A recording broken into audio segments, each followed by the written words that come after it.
veux d'abord ici redire notre soutien, notre solidarité à l'égard du peuple russe, avoir une pensée pour toutes les victimes, leurs familles et pour tous les blessés. La Russie a été touchée par une attaque terroriste islamiste malheureusement que nous avons connue ces dernières années. Et nous savons combien ceci blesse un pays en profondeur et une nation. Et je redis ici toute notre solidarité. Et il faut se garder de toute instrumentalisation. Il y a par ailleurs une guerre d'agression que nous avons condamnée, à laquelle nous sommes, vous le savez, profondément opposés, qui nous a conduit à prendre des sanctions contre la Russie, à soutenir l'Ukraine. Et je pense que ce serait à la fois cynique et contre-productif pour la Russie elle-même et la sécurité de ses ressortissants d'utiliser ce contexte pour essayer de retourner contre l'Ukraine.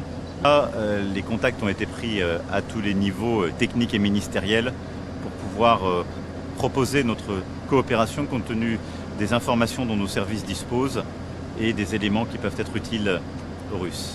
Ça se fera à ce niveau dans un premier temps. Nous verrons l'évolution du contexte et si les jours ou semaines qui viennent le justifient. Ce groupe particulier qui est impliqué, semble-t-il, dans cet attentat, avait conduit ces derniers mois plusieurs tentatives sur notre propre sol. Et donc, compte tenu de ses ramifications et de ses intentions, par mesure de précaution, mais avec des éléments crédibles et solides, de décider de hausser la posture de Vigipirate. Vous vous souvenez que nous l'avions réduite en début d'année. Elle avait été elle-même haussée après les attentats d'Arras.